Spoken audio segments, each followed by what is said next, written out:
Hola.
I see we have about another minute before 5:30.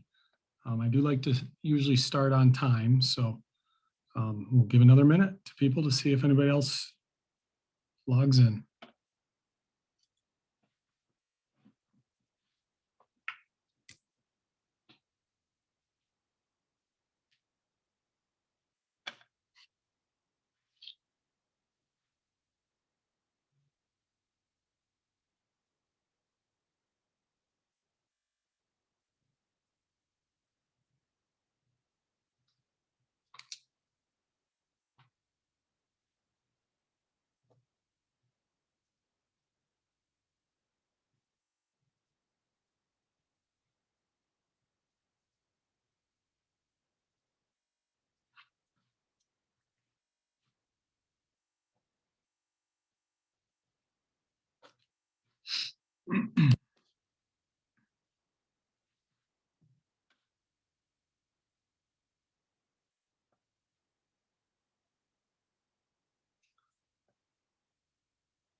All right.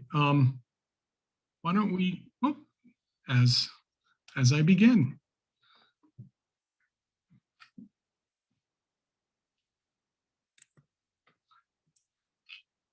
All right. Well, I appreciate you joining me. I don't have much planned. No, I should have probably given it. I don't have much planned. I just really just if I could just take about 30 seconds and kind of set the stage here. About 2 weeks ago, the CDC, which is at the federal level, changed their in-person learning guidance, and they went from 6 feet recommendation to 3 feet recommendation, social distancing. Norfolk's not doing anything right now, but I'm kind of just in preparation as I kind of refer to it as an onion. As the onion keeps getting pulled back layer by layer, I want to be prepared. And so I wanted to hear concerns, questions, thoughts. Before Norfolk can do anything, the state DOH, Department of Health, and then the county public health would have to also adopt the same recommendations as the CDC. And I just felt, there was a lot in the media all at once. Our DOH does not move quickly, and that's okay. It's probably for a good reason. But I just wanted to, kind of in preparation, hear some thoughts, questions. I don't know if I'll have the answers, but at least I'm writing them down. It is being recorded, so maybe others can take advantage of any dialogue that we have. But it's kind of an open mic. Any thoughts on going to 3 feet? Of course, masking would remain, but. I actually didn't have, I was just getting on to listen to what was happening, I guess. I think my only question would be, are you anticipating bringing everybody back before the end of the school year? Or are you anticipating, maintaining some type of status quo until next year? That's a great question. Let me kind of go right back to what my whole premise this entire year has been, and that's to remain open.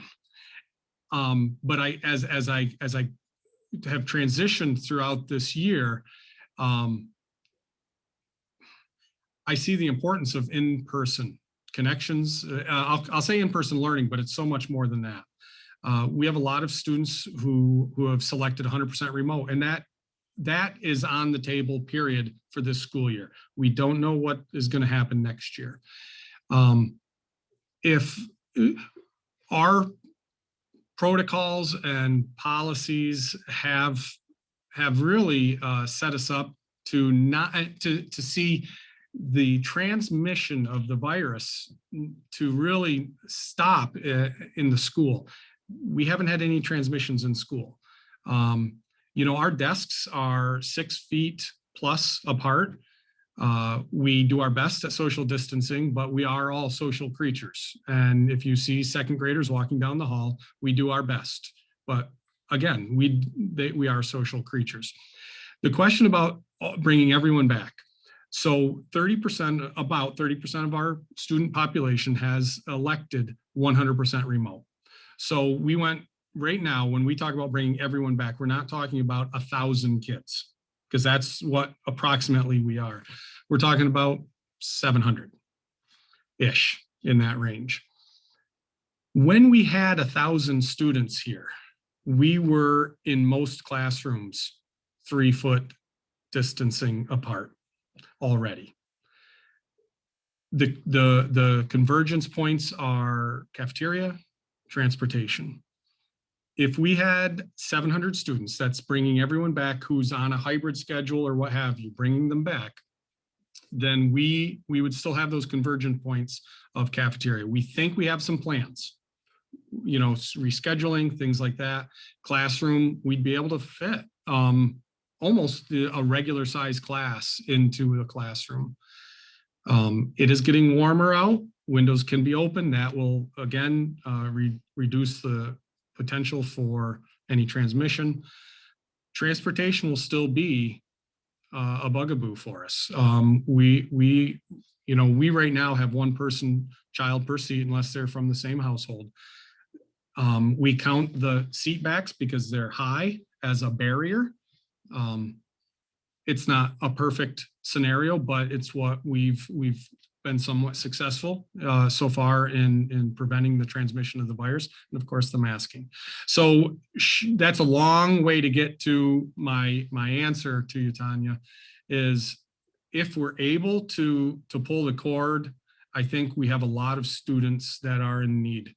I would love to bring back students before the year is over. I don't know if I can. That's moving a ship, in a different direction. That's hard to do. Education is a kind of a traditional entity. You don't move the ship quickly or easily. We did in the last year. We moved and moved quickly. But I would love to see the opportunity to bring kids back when we can. So. And I thought I saw something in the chat from Danny. Yeah, is there the anticipation of being able to do 3 feet? Great question. So there's 3 levels of kind of health and safety in our society. The CDC is at the federal level, or they're one of the groups at the federal level. Then you have the Department of Health, and they're a state. And then you have public health, and that's county.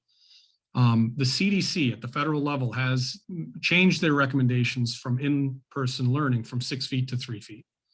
It's based on a pretty large study, I believe, done in Massachusetts.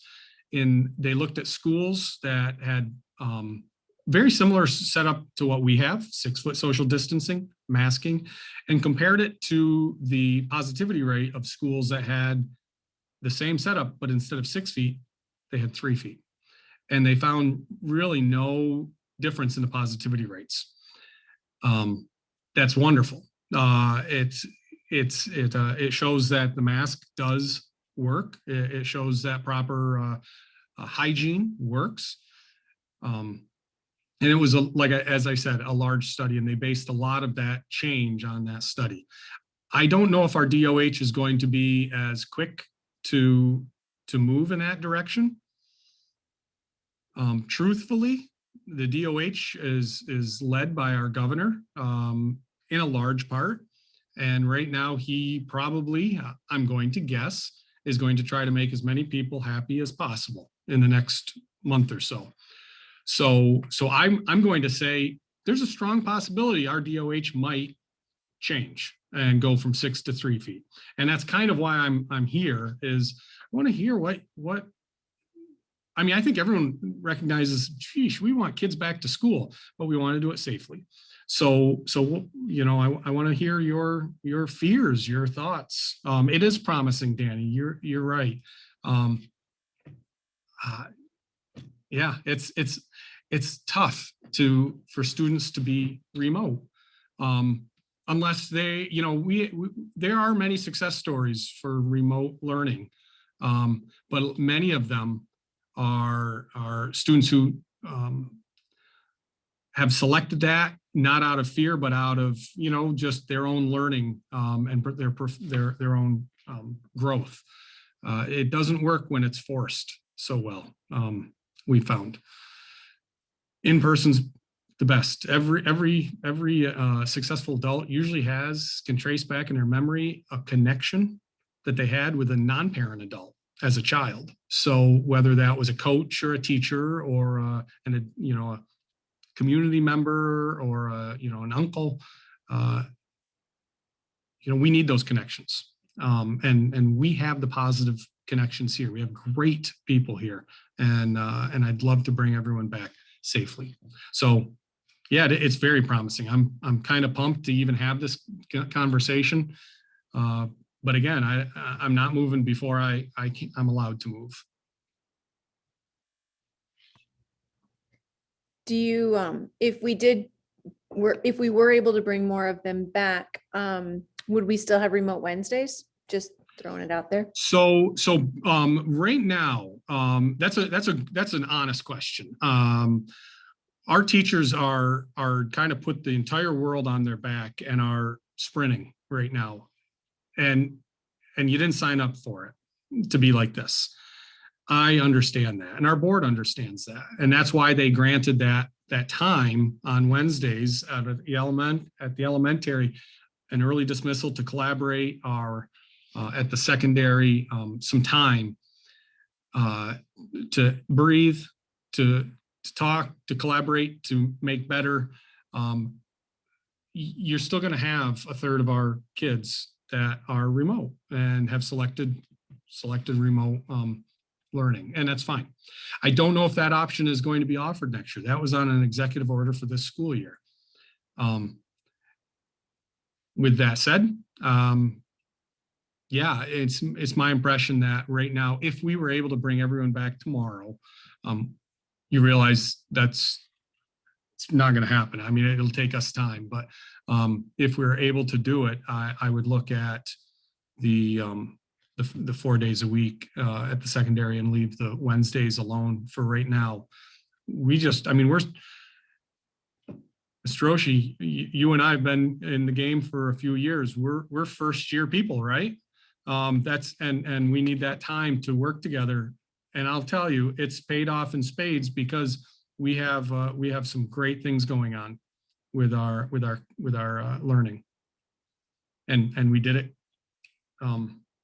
We did it quickly. So That's a good question. I see another chat. Yep. And yeah, students who selected remote will be able to remain remote. I will say if we do bring everyone back, there probably wouldn't be the hybrid model. We would either bring them back or they would be remote. And that might make it easier for us to organize here. Also, I don't know if we would need to reschedule our teachers to better fit in person versus remote learning. I don't know. I really, like I said, this ship won't turn overnight. But I certainly appreciate those questions. Any other fears, questions, thoughts, ideas?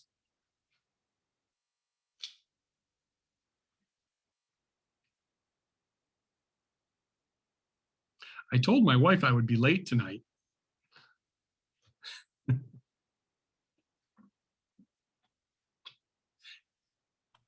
Well, oh, go ahead, sorry.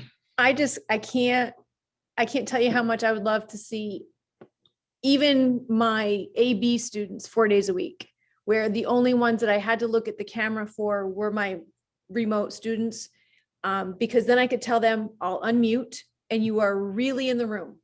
And then it could be like a classroom. Whereas today I'm seeing some and tomorrow I'll see some others. That has been a challenge. So if we have even the possibility of seeing these kids remote, I am doing the woohoo, because my lights just turned off and they won't turn back on. We can still see you.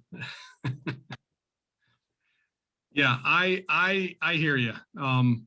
Again, if we can do it, I think it would be beneficial to the kids, to the teachers. I know that seeing kids gives me energy. And when I didn't get to see kids for a number of months, it hurt. It was tough. Listen, any one of you four, if you think of a question, email me. I'm open. If you think of a thought, Yes, we think thoughts. Email me, call me. If you have a fear, let me know.